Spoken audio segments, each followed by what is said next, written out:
오늘 말씀의 제목은 마라 다음 엘림이라는 제목입니다. 우리가 지금 이스라엘 백성들 출애굽 여정을 따라서 광야의 길을 함께 우리가 걷고 있는 거예요. 그래서 이스라엘 백성들의 길을 통해서 오늘 내가 가는 길을 좀 진단하셔야 되고 앞으로 내가 갈 길을 좀 예상해 보는 그런 시간이 되셔야 합니다. 그리고 한 가지 중요한 거는 저는 요즘 그런 생각 많이 하는데 내가 걸어온 길을 우리 아이들이 걸어가겠구나. 제가 헛된 길을 가면 안 되겠다 이런 생각하고요. 내가 뿌린 씨앗을 우리 자녀들이 거두지 이런 마음이 제 마음에 아주 많이 들어요. 여러분 오늘 말씀 속에 보면은 이스라엘 백성들이 홍해를 이제 건넜어요. 그죠? 14장에 15장 1절 2절에 오면은 모세가 하나님을 막 찬양을 합니다. 막 그 감격에 정말 사무쳐서 하나님을 찬양하는데 1절 한번 15장 1절 한번 읽어볼까요? 자 읽어보세요. 자 시작. 이때 모세와 이스라엘 자손이 이 노래로 여호와께 이렇게 노래합니다. 내가 여호와를 찬송하리니 그는 높고 영화로우시며 말과 그 탄자를 바다에 던지셨음이로다. 그러니까 이스라엘 백성들이 승리한 것 그리고 애굽의 군대들을 홍해 바다에 수장시키신 것 악한 자들을 이거를 하나님을 막 찬양을 하고 있는 거예요. 모세만 찬양하는 것이 아니라 백성도 찬양했겠죠. 심지어는 모세의 어머니 역할을 했던 누나였던 최초의 여자 선지자인 미리암도 소고를 치며 여인들의 찬양을 주도하고 여인들은 손에 손을 잡고 강강수월래를 외치듯이 막 하나님 앞에 찬양을 하는 거예요. 자 20절로 갑니다. 20절에 미리암이 그렇게 찬양을 하죠. 자 20절 읽어요. 시작. 아론의 노이 선지자 미리암, 정확하게 최초의 여자 선지자 모세의 누나 그리고 어머니가 돌아가신 후에 모세의 보호자였던 미리암. 자, 그 다음에 읽습니다. 손에 소고를 잡음에 모든 여인도 그를 따라 나오며 소고를 잡고 춤을 21절까지 미리암이 그들에게 화답하여 이르되 선포합니다. 너희는 여호와를 찬송하라. 그는 높고 영화로우시며 말과 그 탄자를 바다에 던지셨음이로다 하였더라. 자신들의 승리와 애굽의 멸망을 찬송하고 이 일을 역사하신 그 하나님께 감사 찬송 영광을 올리고 있는 거예요. 그런데 문제는 뭐냐 하면 이것이 오래 가지 못했다는 거죠. 한 3일쯤 가니까 이 언제 그랬냐는 듯이 막 기쁨 충만 감격했던 그들이 갑자기 먹을 물이 없고 목이 마르고 하니까 막 하나님을 원망하고 자신들을 향해 후회하고 또 모세를 막 공격하고 분노하고 막 감당할 수 없는 상황이 막 벌어졌는데 또 가다가 물을 발견했는데 너무 좋아서 또 그 물을 마셨더니 물이 너무나 써서 토하고 배탈이 나고 설사가 나고 막 알아눕고 끝난 줄 알았는데 조금 더 가보니까 거기에 큰 오아시스가 있어서 또 춤을 추고 이런 장면이 연속이 돼요. 정말 예측할 수 없는 그런 장면인데 그 모습을 보면서 나 자신을 보죠. 분명히 금요기도회 가운데 은혜를 충분히 받았는데 토요일 아침에 일어나자마자 막 그냥 화를 내기 시작하고 그렇죠? 어제 습도가 100%였대요. 그러니까 여러분 어제 걸어 다니신 분들은 수중 속을 다니신 거예요. 습도가 거의 100%. 습도가 문제지 남편이 문제는 아닌데 더워 죽겠는데 당신까지 그러냐 그러면서 습도와 남편을 동일시하면서 막 화를 냈던 우리 모습을 보면 회개하게 되지 않습니까? 우리 인생이 그렇죠. 자, 이 상황을 통해 우리가 볼 것이 있는데 뭐냐 하면 신앙의 굴곡, 신앙에는 굴곡이 있다는 거. 또 봐야 하는 것이 있는데 뭐냐 하면 신앙에는 단계가 있다는 거. 첫 번째는 이런 겁니다. 한번 따라합니다. 자기 열심의 단계. 신앙생활에 있어서 자기 열심의 단계. 최선을 다합니다. 이런 사람들은. 자, 그러나 이런 특성을 가지고 있어요. 자, 22절, 23절 말씀을 같이 읽습니다. 시작. 모세가 홍해에서 이스라엘을 인도하매 그들이 나와서 수르 광야로 홍해길을 지나서 그죠? 들어가서 그 다음에 거기서 사흘길을 걸었으나 물을 얻지 못하고 3일 정도 걸었는데 물을 얻지를 못한 거예요. 23절이에요. 마라에 이르렀더니 그곳 물이 써서 마시지 못하겠으므로 그 이름을 뭐라 그래요? 마라. 물어볼게요. 이 마라라는 이름을 누가 지었죠? 성경 23절에 보면 뭐라고 나옵니까? 그 이름을 뭐라고 했다? 마라라 하였더라. 누가 지은 거예요? 자신들이 지은 거죠. 자기 열심의 단계에 있는 사람들의 특징 가운데 하나는 뭐냐 하면 쉽게 분노한다는 거예요. 또 한 가지는 뭐냐 하면 자신들이 당한 그 상황을 자기들이 부당한 대접을 받는다고 생각하는 거예요. 여기서 마라라는 단어는 쓰다라는 단어입니다. 우리가 알다시피. 그런데 그냥 그 쓴물을 만났으면 먹을 수 없다, 쓰다, 냄새 난다, 썩은 물이다, 뭐 이 정도 말하면 될 수 있을 것 같아요.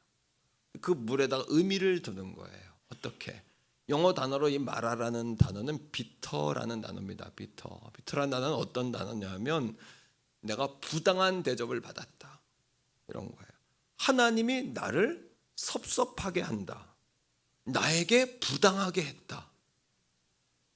그리고 어떤 의미를 갖냐면 내가 상처받았다, 이런 이야기입니다. 이 비터라는 단어의 의미는 그런 겁니다. 그러니까 자기 열심의 단계에 있는 신앙의 수준에 우리가 머물게 되면은 보통 열심이 아니죠. 그러니까 때로는 제가 성도들에게 브레이크를 거는 거예요. 한번 따라하세요. 일꾼이 되지 말고 예배자가 되세요. 모세도 그렇게 이야기했죠. 잠잠히 여호와의 구원을 좀 봐라, 가만히 있어서 좀 봐라, 이런 거죠. 또 다윗은 뭐라고 이야기합니까? 여호와를 잠잠히 바라며라고 이야기하지 않습니까? 자기 열심에 있는 단계는 이 열심이 특심이라서 당할 수가 없어요, 누구도요. 그런데 문제는 뭐예요? 역으로 고난과 어려움을 당했을 때 그 상황이 원망으로 돌아오고 그 상황의 의미를 깊게 두는 거예요. 내게 부당하게 행했다, 하나님이 내게 부당하게 대우한다, 나를 부당하게 대우할 수 있어? 내게 상처를 줬어? 그냥 쓰다, 못 먹는 물이다, 이런 게 아니라는 거죠. 자, 24절이에요. 우리는 고통을 당하면 보통 어떻게 반응을 합니까? 대부분 어떤 사람은 일반적으로는 다 여러분 원망하게 돼 있습니다. 누구나 다 마찬가지입니다. 원망 다음은 뭐를 해야 돼요? 기도해야 되는 거죠. 원망은 상황을 바꿀 수 없어요. 원망은 그 자리에 우리를 머물게 하고 우리를 질식시킵니다. 성령의 감동이 쉽게 하고 성령의 감동이 떠나버려요. 문제 해결엔 원망은 조금도 도움이 되지 않아요. 자, 24절 시작. 백성이 모세에게 원망하여 이르되 우리가 무엇을 마실까 하매. 근데 이스라엘 백성들은 문제가 생기면 항상 어떻게 반응하냐 하면 기도하자, 하나님 뜻이 있겠지, 이렇게 말하는 걸 한 번도 볼 수가 없어요. 그러니까 하나님께서 광야 생활을 통해서 계속해서 문제를 만드시고, 제가 왜 이 문제와 고난을 가지고 이 광야 길이라는, 우리 인생의 길이라는 말씀에 여러분 해답을 내고자 하냐 하면, 그렇게 훈련될 때까지 하나님은 계속 훈련시키시는 분이에요. 가나안에 갈 때까지 포기하지 않으세요. 한번 따라합니다. 가나안에 갈 때까지 계속해서 훈련시키신다. 왜? 가나안에 가야 되기 때문에. 그러던 가나안에 갈 수가 없기 때문이에요. 가나안에 이를 수가 없기 때문이에요. 근데 이스라엘 백성들은 조건반사로 항상, 조건반사의 의미는 뭐냐 하면요, 내가 생존하기 위하여 그 상황이 내게 학습이 돼버린 거예요. 생존 메커니즘이에요. 내가 살기 위해서. 원래 그런 사람이 아닌 것 같은데 자꾸 그런 상황을 접하다 보니까 원망으로, 이스라엘 백성들이 계속 접한 상황이 뭐예요? 종의 상황, 노예의 상황. 노예의 심리, 종의 심리를 가진 사람은 항상 원망합니다. 항상 원망합니다. 제가 주중에 어디에 식사를 하러 갔는데 그 식당에 서빙하는 분이 너무 불친절한 거예요. 제가 들어갔더니 막 싫어하는 것 같아. 그래서 내가 너무 안 좋았어요, 마음에. 왜 이렇게 요즘에도 저런 서빙하는 분이 있나? 손님이 가니까 안 좋아하는 것 같아. 내가 식사하면서 뭘 얘기를 했더니 그거는 좀 이따가 이야기하세요. 마음이 너무 어려웠어요. 근데 내 앞에 앉은 목사님이 그래요. 목사님, 요즘에 다 그런 건 아닙니다만, 목사님 요즘에 일하는 식당에서 서빙하는 분들은 중에 많은 분들은요, 손님이 오는 걸 싫어한대요. 그래. 왜요? 왜 싫어해요? 월급은 똑같이 받는데 손님 많이 오면 어떻게 되니까? 일을 많이 해야 되니까 싫어한다는 거예요. 죄송합니다만 이게 누구의 심리예요? 이게 죄송하지만 종의 심리예요. 종들은 자기들의 최선을 다하지만 자기 것이 되지 않아요. 그러니까 항상 어떤 상황이 주어지면 뭐부터 해요? 와, 내게 이렇게 많은 일을 맡기다니, 와, 감사하다, 손님이 많이 온다, 막 할렐루야, 감사합니다. 이게 아니라 뭐예요? 힘든데. 이게 종의 조건만사예요. 조건만사. 근데 이게 조건만사일까요? 조건만사는 뭐냐면 원래 그런 사람이 아니었는데 그게 학습되다 보니까 그렇게 됐다는 얘기거든요.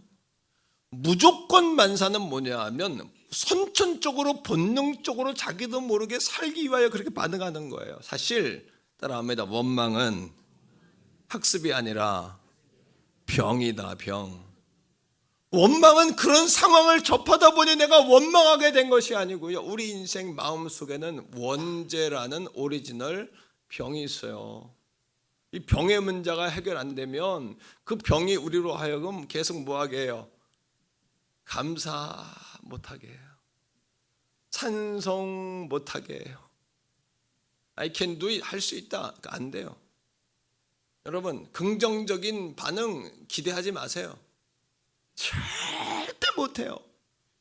학습이 돼서 조금 그런 거 같고 조금 교양을 갖추고 배워서 조금 여러분 그렇게 판단을 하는 것 같기는 합니다만 무조건 만사적으로 사람들은 원망하게 되어 있는 존재예요. 그러나 반대로 여러분 리더는 어떨까요? 리더. 어떤 상황이 벌어지면 똑같이 원망할 수 있지만 리더는 어떤 사람이냐 하면 사람입니다. 어떻게 해결할까? 이게 다른 거예요. 이게 다른 거예요. 하버드 대학에서 성공한 사람들을 연구했어요. 그 사람들의 멘탈이 강하잖아요. 성공한 사람들은 흔들리지 않거든요. 그리고 흔들려도 바로 제자리로 돌아오거든요. 이 시대에 누가 리더일까요? 흔들리지 않는 사람이 리더거든요. 사람들은 흔들리지 않는 사람 주변으로 모이고 그들을 따르게 돼 있어요. 자, 하버드 대학에서 연구한 멘탈이 강한 사람들의 특징이 있어요. 이 사람들을 연구했더니 이 사람들의 공통점은 놀랍게도 어떠한 상황이 벌어졌을 때 한번 따라해 보세요. 6초의 여유. 6초간의 여유를 갖는다는 거예요. 사람에게 어떤 상황이 벌어지면 0.2초 만에 사람에게 감정으로 다가오는데요. 훅 하고 다가오는 거예요. 그때 이 사람들은 멘탈이 강한 사람들은 일반적인 사람들은 좋은 일이 훅 하고 오면 모세나 미리압처럼 막 춤을 추며 막 할렐루야 하다가도 막 부정적이고 어려운 고난이 훅 하고 다녀오면 어떻게 반응하냐면 낙심을 하든지 공격적으로 변해서 와 사자가 돼버리는 거예요. 갑자기. 이게 뭐냐면 조건만사가 아니라 무조건만사적으로 선천적으로 그렇게 반응한다는 거예요. 고려대학교 여러분 석좌교수인 조벽 교수가 6초의 여유법을 뭐라고 이야기했냐면 6초의 호흡이다라고 이야기했어요. 그러니까 멘탈이 강한 사람들의 특징은 어떤 상황이 벌어졌을 때 왁 하고 반응하는 것이 아니라 어떻게 해결할까 이렇게 반응한다는 거예요. 한번 따라해요. 어떻게 해결할까. 이거를 고려대학교 조벽 교수는 어떻게 이야기했냐면 6초의 심호흡이다라고 이야기했어요. 자, 숨을 호흡을 해봐요. 딱 이 일 당했을 때 왁 하지 말고 호흡해. 시작. 한 번 더. 한 번 더. 3번 호흡하라는 거예요. 그런데 여기까지로 끝나면 이거는 세상에서 말하는 명사법이라 틀릴 게 없어요. 명상 호흡법이랑 다를 게 없어요. 우리 그리스도인들은 육초의 여유, 육초의 호흡, 이거를 뭘로 바꿀 수 있냐면 따라합니다. 영적인 호흡을 하자. 영적인 호흡. 심호흡을 할 때 이렇게 하는 거예요. 자, 따라합니다. 하나님 도와주세요. 성령님 지혜 주세요. 역사해 주세요. 함께 해 주세요. 근데 이게 평소에 되는 게 아니에요. 조벽 교수나 여러분 그 하버드 대학 연구진들이 뭐라고 이야기하냐면 갑자기 되는 것이 아니라 훈련을 통해서 된다는 거예요. 똑같아요. 영적 호흡법도 똑같아요. 뭐를 통해 된다? 그렇게 육초의 여유를 갖게 되면 어떤 효과를 얻게 되면 스트레스가 감소하고 감정이 조절되고 대인관계가 개선되고 결정의 질이 향상된대요. 육초의 호흡. 한번 따라합니다. 너희는 가만히 있어 여호와의 구원을 봐라.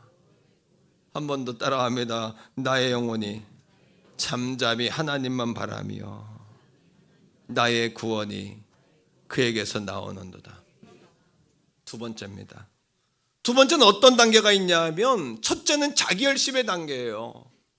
분노하고 마라에서 벗어날 수가 없죠. 두 번째 마라를 벗어나는 두 번째 단계는 뭐냐 하면 따라합니다. 하나님께 부르짖으며 나가자. 하나님께 부르짖으며 나가는 거예요. 원망 좋아요. 불평할 수 있어요. 그러나 그 다음 단계는 뭐냐 하면 하나님께 부르짖으며 나가야 돼요. 자, 기도에 장점이 있어요. 자, 로마서 15장 25, 출애굽기 15장 25절 한번 읽습니다.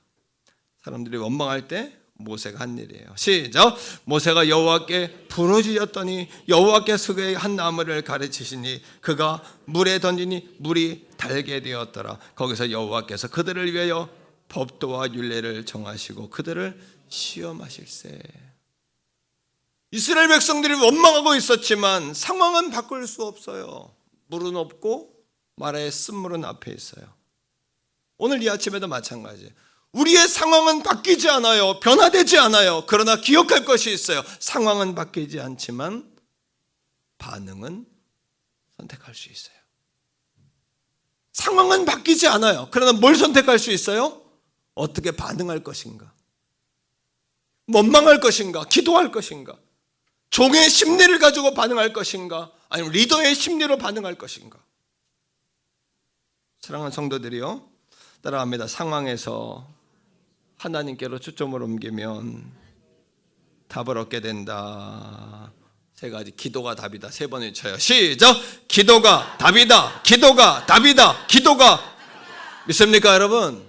저는 부르짖는 기도의 능력을 믿고 저는 부르짖는 기도를 좋아해요. 일명 주여 삼창기도. 왜?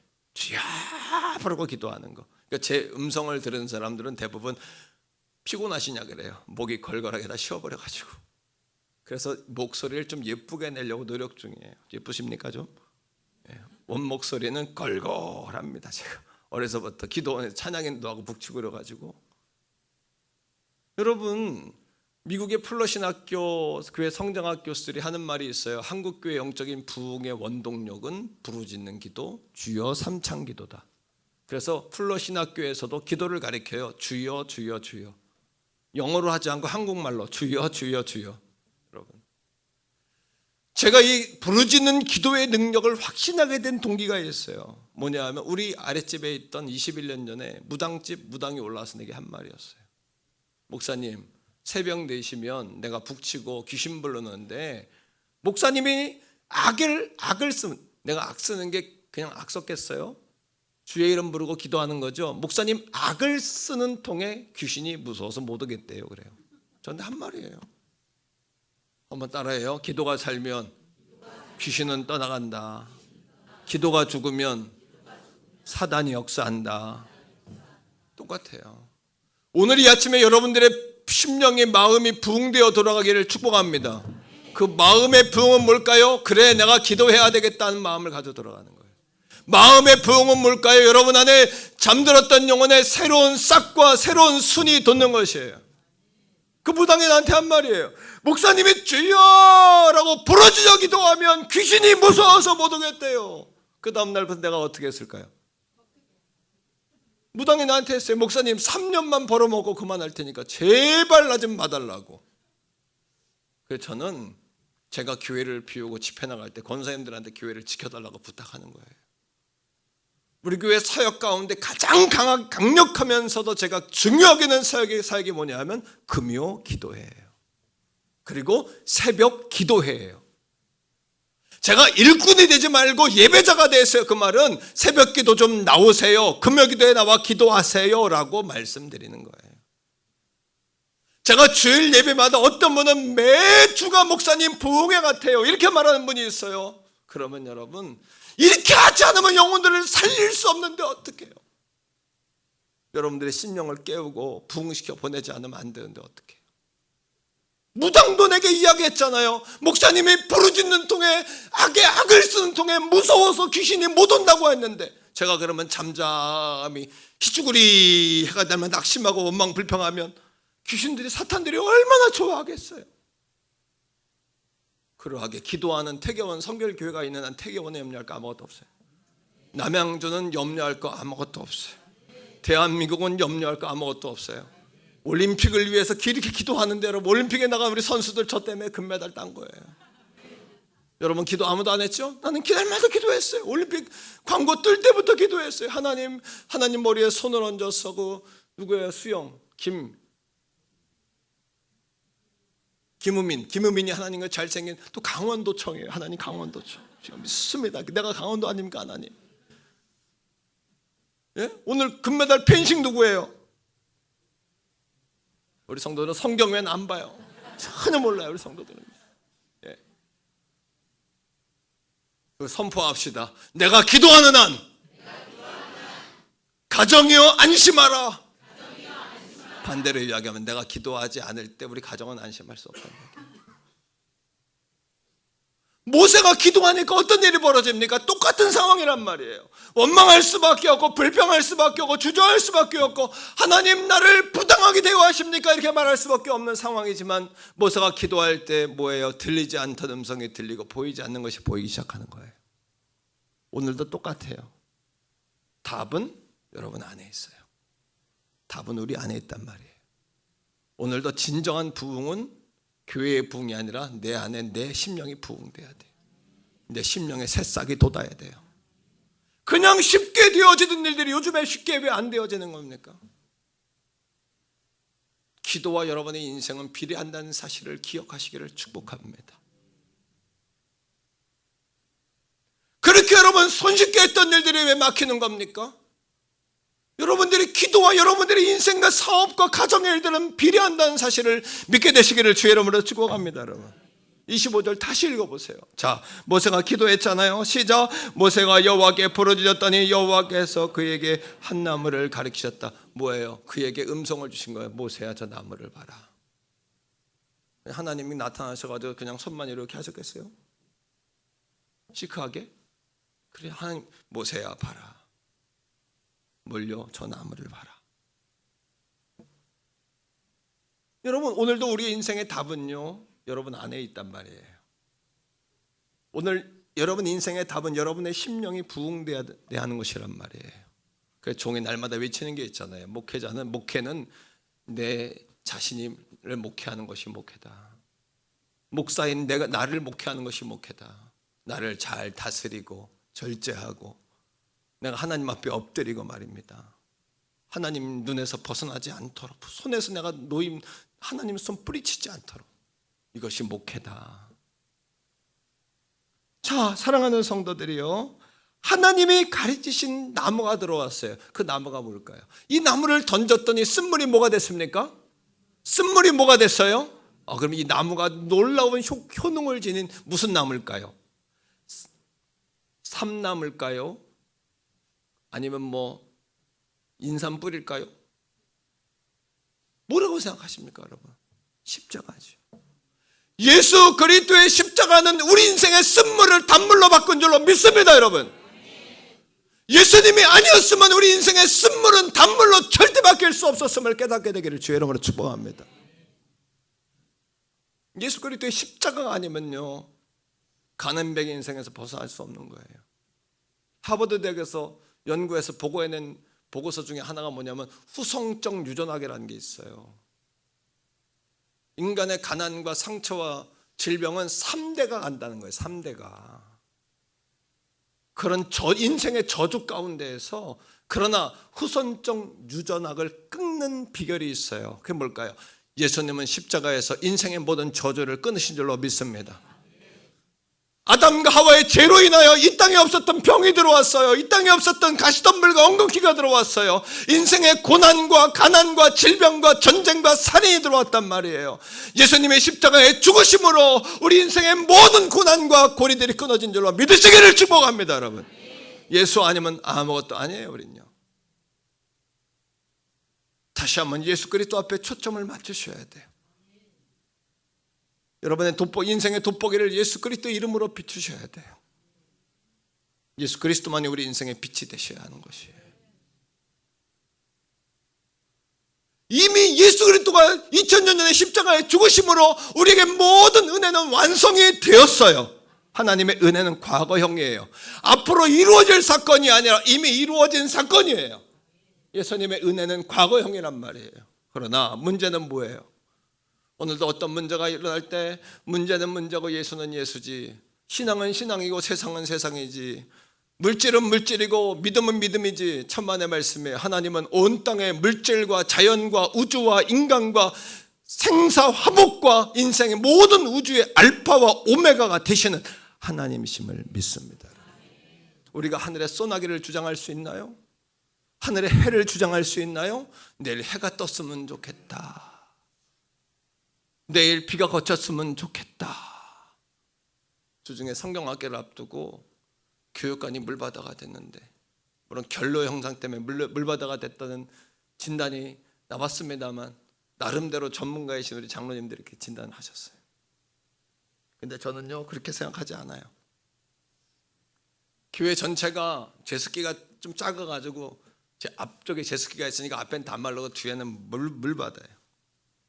하루 종일 수요일부터 우리 부교육자들 선생님들이 닦고, 제가 목요일 하루 종일 하나님 토요일 날 성경학교 해야 되는데 대책은 토요일 날 그러면 본당에서 한다. 그럼 주일 날 어디서 하냐? 주일 날 어디를 공간을 빌려야 되나? 온갖 걱정을 가지고 저하고 사모님하고 목요일 하루 종일 닦고 짜고. 그래서 제가 도저히 안 돼서 우리 신원만 장로님 전화해요. 장로님 내일 새벽에 좀 보세요. 그러고는 참 희한해. 앞에 있는 가습기를 어떻게 했을까요? 앞에 있는 가습기를 분명히 이건 물이 새는 거다, 물이 새지 않고서 이렇게 물이 흥건할 수가 있냐, 앞에 있는 제습기를 뒤에다 빼놓고 아무 기대감 없이 집에 들어갔어요. 새벽 예배 나오자마자 교육관에 가보니까 어떻게 됐을까요? 뒤쪽이 어떻게 됐을까요? 어떻게 됐어요? 말랐더라고요. 어떻게 됐다고요? 말랐더라고요. 나는 제습기 때문에 말랐다고도 생각하지만 하나님께서 불쌍히 여겨 마르게 해주셨다고 생각해요. 근데 그 다음부터 제습기는 여전히 한 대야. 한 대는 고장이 나서 수리도 안 돼. 사람 너무 바쁘니까 안 돼. 그런데 그 다음부터 결로 현상이 없어졌어요. 나는 하나님이 해주셨다고 믿는 거야. 할렐루야. 우리 인생의 제습기인 예수 그리스도를 우리 마음에 여러분 헌법하고 인생의 고난이 되어지는 그 지점에 정확하게 예수 십자가를 갖다 놓으시기를 주의 이름으로 축복합니다. 예수 십자가는 우리 말로만 이야기하는 것이 아니라 눈으로만 바라보는 것이 아니라 예수님의 십자가가 내 인생의 중심부에 들어와야 한단 말이에요.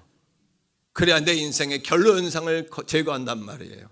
내 인생의 축축한 것들을 거둬주신단 말이에요. 믿습니까 여러분? 오늘 마음들의 심령들이 살아나 돌아가시기를 바랍니다. 이게 부흥이란 말입니다. 오늘 심령의 새싹이 돋기를 주님의 이름으로 축복합니다. 이게 부흥이란 말입니다. 이게 부흥이란 말입니다. 말씀을 맺으면서 하나님으로 충분한 단계 따라합니다. 하나님으로 충분한 단계. 오늘 저와 여러분들이 하나님으로 충분하기를 주의 이름으로 바랍니다. 오늘 모세와 미리암이 찬양할 때 제가 설명한 것이 있어요. 그들이 왜 찬양했다고요? 누구를 찬양했다고요? 자신들을 승리하게 하신 하나님을 찬양했고, 애굽을 물에 수장시키신 하나님을, 말탄 자들을 수장시키신 하나님을 찬양했어요. 그들의 찬양은 다분히 어떤 찬양이냐 하면 무엇 때문에 찬양이었던 거예요. 오늘도 우리는 그런 식으로 하나님을 믿는 거예요. 무엇 때문에 하나님을 찬양해요. 그래서 25절에 하나님은 이렇게 이야기해요. 또 25절을 보세요. 자, 나무를 던져 쓴물을 단물로 바꿨으면 됐잖아요. 근데 그 다음에 하나님이 규례와 율법과 법도를 만들어서 너희를 시험하겠다 말씀하세요. 같이 읽습니다. 시작. 모세가 여호와께 부르짖었더니 여호와께서 그에게 한 나무를 가르치시니 그가 물에 던지니 물이 달게 되어. 그 다음이 중요해요. 시작. 거기서 여호와께서 그들을 위하여 법도와 율례를 정하시고 그들을 시험하셨다. 이전까지는 그들이 감정에 의한 신앙이었어요. 배부르면 감사하고 배고프면 하나님 원망하고, 목이 여러분 시원하면 하나님 감사하고 목마르면 원망하고, 그런 여러분 인생의 메커니즘을 가지고 살았어요. 홍해 앞에 섰을 때 하나님 또 원망하고, 홍해가 갈라지니 춤추고. 다분히 뭐에 의한 신앙입니까? 상황에 의한 신앙이었어요. 현실에 근거한 신앙, 현실에 뿌리 내린 신앙. 그러하게 하나님이 그들에게 뭐를 정하세요? 법도와 율례와 규례를 정해요. 이제부터 너희는 상황에 의한 신앙인이 아니라 하나님의 말씀에 근거한 신앙인이 되어라. 상황을 넘어 상황 너머에 있는 약속의 말씀을 붙잡고 걸어가거라. 다시 말하면 하나님으로 충분한 신앙이란 무엇이냐면 하나님 말씀을 붙잡고 살아가는 신앙이라는 것이에요. 할렐루야. 이것이 아니면 신앙생활이 아니란 말이에요. 자기 열심히. 이것이 아니면 말입니다. 그리고 그들을 시험하여 뭐라고 말씀하시냐면 너희들이 상황과 환경에 따라 갈팡질팡하지 아니하고 하나님이신 나의 말씀을 붙잡고 신앙할 때 너희를 치료하는 것은 내가 책임진다. 나는 여호와 라파의 하나님이다. 난 너희의 라파의 하나님이다. 우리 선포합니다. 오늘 이 아침에 상황은 바꿀 수 없지만 반응은 선택할 수 있다. 반응은 누구 몫이에요? 여러분 몫이에요. 고난이라는 여러분 둘레 앞에서 주저앉아 있을 것인지, 해법을 찾을 것인지, 십자가를 말로만 외칠 것인지, 내 심장에 꽂을 것인지, 내 고난의 그 중심부에 그 높은 산 위에, 내가 넘을 수 없는 산 위에 십자가를 꽂을 것인지 안 꽂을 것인지. 그날 마라를 지나 이스라엘 백성들이 다시 믿음의 행군을 시작하기로 선택하는 거예요. 상황은 안 바뀌었어요. 하지만 선택하는 거예요. 그리고 그들이 나아갈 때 하루 길도 가기 전에 10km 앞에 뭐를 만나냐 하면 큰 나무라 부르는 엘림을 만나요. 엘림에 도달하니 어떤 역사가 벌어집니까? 우물이 12개가 아니에요. 자세히 보면 물의 근원이 12개예요. 12시내를 만나요. 그런 200만 명이 먹지요. 예수 그리스도는 오늘도 우리에게 충분한 음료세요. 예수님의 피는 오늘도 우리를 충분히 먹이실, 우리의 인생의 갈증을 해갈시킬 12샘과 같은 샘이신 줄로 믿습니다.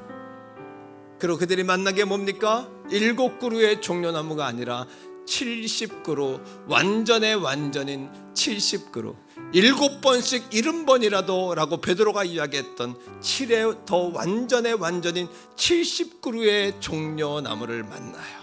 대추야자, 대추열매, 풍성히 배부리 먹이시는 하나님, 우리의 그늘 되신 예수 그리스도. 오늘 여러분의 인생이 만만치 않고 힘들다면 이렇게 외쳐보세요. 오늘은 내가 마라에 있지만 그 다음은 엘림이다. 선포해요. 마라 다음 엘림. 한 번 더요. 마라 다음 엘림. 이어서 3번 합니다. 시작. 마라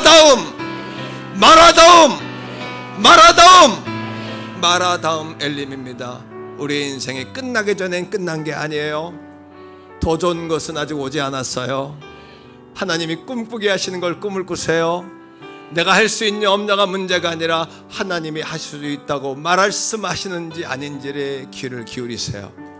다시 오늘 이 아침 부흥하여 돌아가는 여러분을 축복합니다. 이 시간 찬양합시다.